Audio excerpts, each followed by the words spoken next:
Olá, meu querido irmão, minha querida irmã. De novo nós nos reunimos de forma virtual para estudarmos a Palavra de Deus, para termos uma meditação nesse domingo, o segundo domingo de Páscoa. Em tempos de pandemia, nós temos que nos encontrar dessa maneira. Mas eu tenho fé de que Deus ouvirá nossas orações e nos dará logo libertação para que a gente possa estar se reunindo juntos como sempre fizemos. E se Deus quiser, com o sopro da sua boca, esse mal há de passar e nós poderemos de novo nos abraçar, dar aquele aperto de mão, estarmos todos juntos como sempre gostamos de fazer. E para esse domingo, o texto escolhido é o da primeira carta de Pedro, capítulo 1, os versos 3 até o 9. E eu passo a ler. Louvemos ao Deus e Pai do nosso Senhor Jesus Cristo. Por causa da sua grande misericórdia, Ele nos deu uma nova vida pela ressurreição de Jesus Cristo. Por isso o nosso coração está cheio de uma esperança viva. Assim esperamos possuir as ricas bênçãos que Deus guarda para o seu povo. Ele as guarda no céu, onde elas não perdem o valor e não podem se estragar nem ser destruídas. Essas bênçãos são para vocês, que por meio da fé são guardados pelo poder de Deus para a salvação, que está pronta para ser revelada no fim dos tempos. Alegre-se por isso, se bem que agora é possível que vocês fiquem tristes por algum tempo, por causa dos muitos tipos de provações que vocês estão sofrendo. Essas provações são para mostrar que a fé que vocês têm é verdadeira, pois até o ouro, que pode ser destruído, é provado pelo fogo. Da mesma maneira, a fé que vocês têm, que vale muito mais do que o ouro, precisa ser provada para que continue firme. E assim vocês receberão aprovação, glória e honra no dia em que Jesus Cristo for revelado. Vocês o amam, mesmo sem o terem visto, e creem nele, mesmo que não o estejam vendo agora. Assim vocês se alegram com uma alegria tão grande e gloriosa que as palavras não podem descrever. Vocês têm essa alegria porque estão recebendo a sua salvação, que é o resultado da fé que possuem. Sabem, meus amigos, assim que eu cheguei em Foz do Iguaçu, isso já vão 3 anos e alguns meses, eu fui convidado para ir na casa de um querido irmão da nossa comunidade. E lá na casa dele, ele me disse que ia servir algo chamado sopa paraguaia. Então, quando eu fui até a casa dele, o que eu esperava encontrar de jantar era uma coisa mais ou menos assim. Aquela sopa líquida, com bastante verdura dentro, com carne, mas que se come com uma colher. E o que eu encontrei, na verdade, foi algo assim. Uma espécie de bolo salgado, mas que se cortava com a faca e podia comer com garfo e faca. E eu não entendia porque aquilo se chamava sopa paraguaia. Então depois eles me disseram que é um prato típico da região, um prato típico do Paraguai, e que não se sabe bem ao certo de onde ele vem. Existem algumas lendas. E uma delas seria que na Guerra do Paraguai, precisava transportar a sopa para os soldados que estavam no fronte de guerra e para que ele não ficasse derramando fora dos tachos, então se colocava farinha de milho dentro e com isso ela engrossava e alimentava os soldados. Nós não sabemos se essa lenda é verdadeira, mas ela vem nos servir direitinho para o texto de hoje. Por quê? Porque na palavra de Deus nós temos textos que são mais simples de entender. Martinho Lutero, ele costumava dizer que a Bíblia tem coisas simples que até uma criança pode entender, e isso é verdade. Eu penso, por exemplo, em João 3,16, o famoso versículo, talvez o mais famoso da Bíblia, que diz: Deus amou ao mundo de tal maneira que deu o seu Filho unigênito, para que todo que nele crê não pereça, mas tenha vida eterna.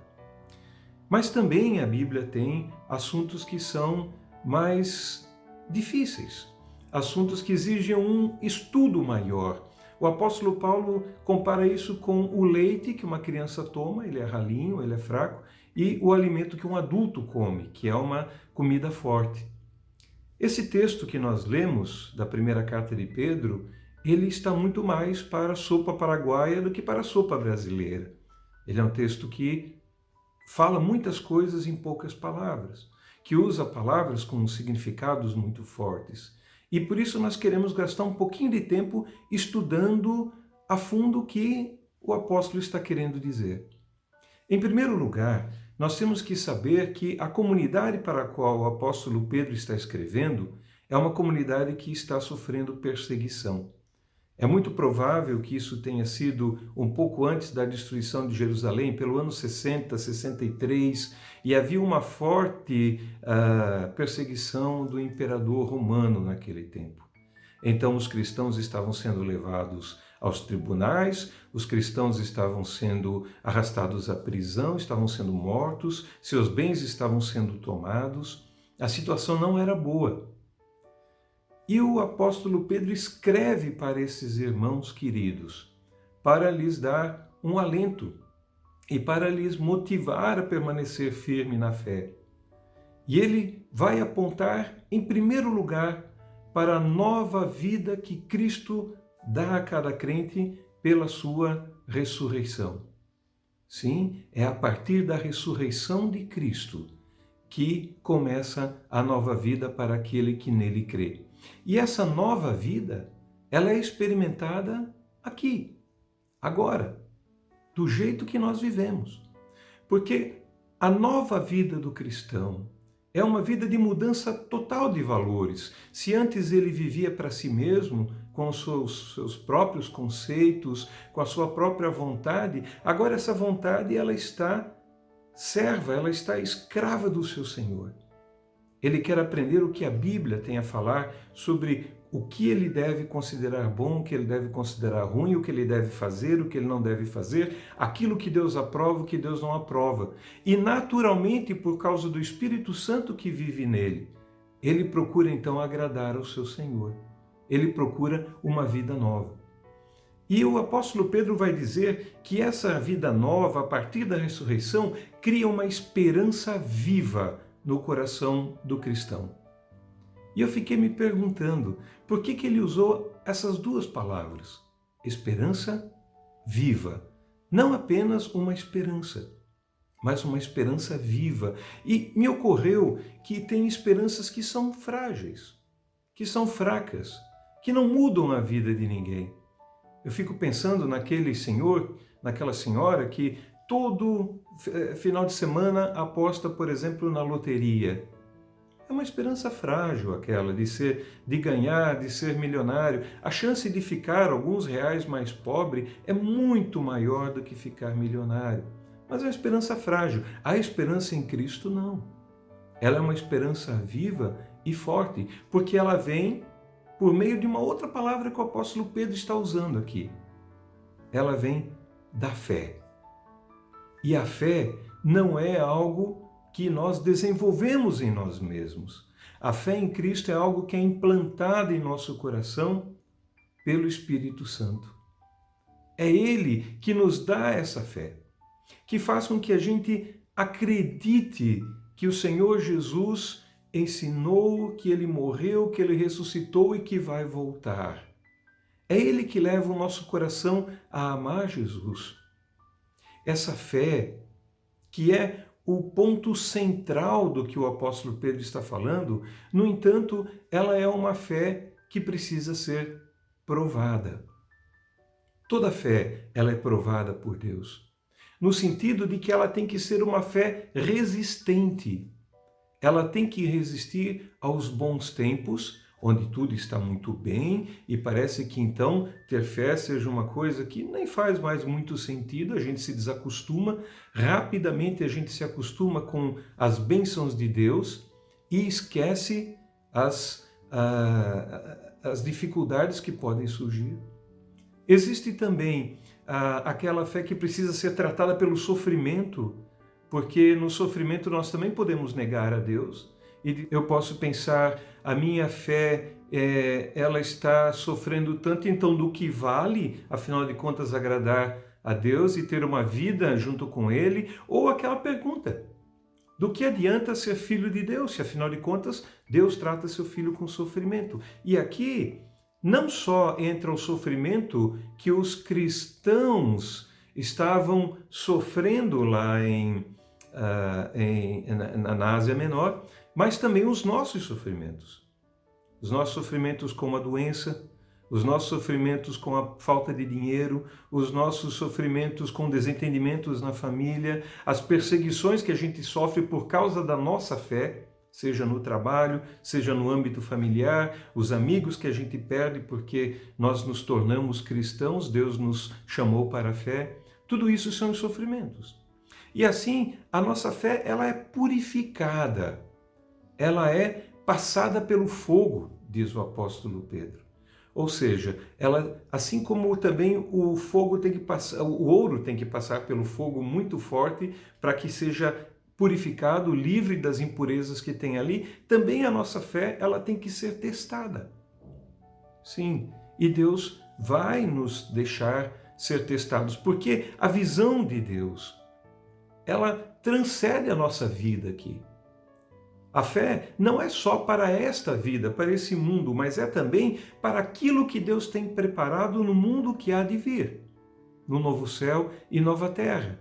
Ele nos prepara para viver na eternidade, onde estaremos com Ele de maneira maravilhosa. Por isso, o horizonte do cristão é a nova vida.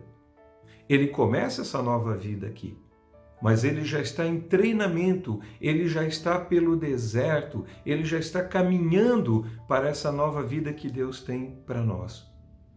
E aí o apóstolo Pedro vai falar, olha, a fé é capaz de produzir coisas como o amor a Cristo que vocês têm no coração. Sim, ele vai dizer, esse amor é sobrenatural, porque vocês não conhecem a Cristo pessoalmente, como Pedro conheceu e acompanhou por tantos anos.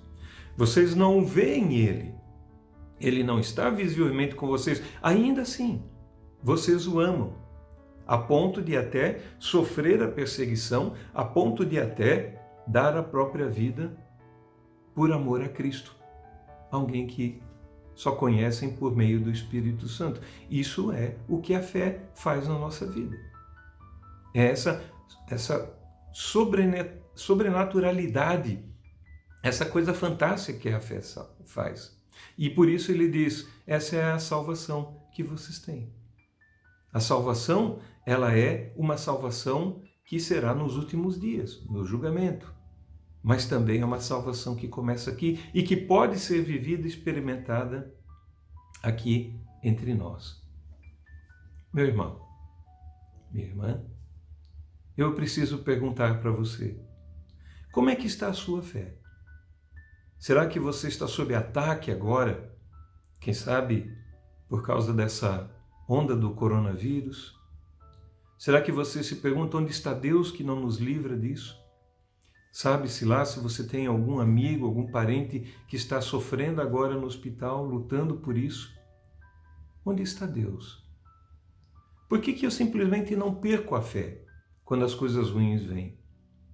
Será que os tempos parecem muito difíceis para nós? Há pessoas que estão na expectativa da economia, que vai sofrer, claro, o mundo inteiro vai sofrer economicamente.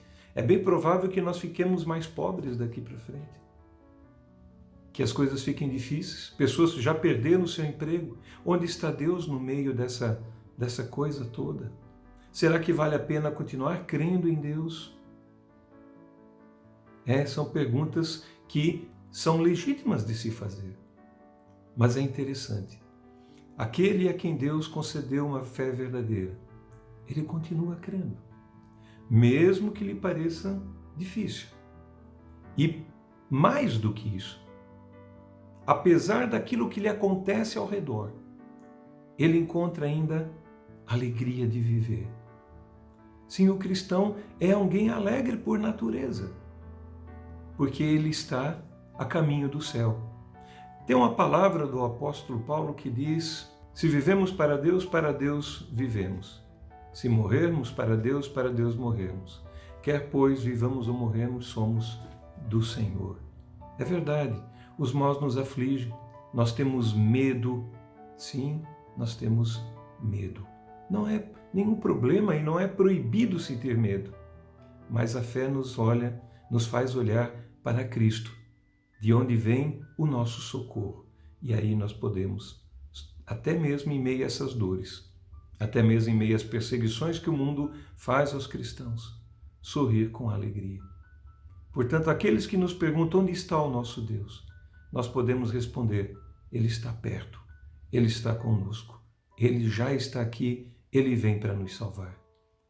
Que Deus abençoe a sua vida, a sua família, que Deus abençoe esse tempo de espera e que em breve nós possamos nos encontrar pessoalmente. Fique com Deus. Amém.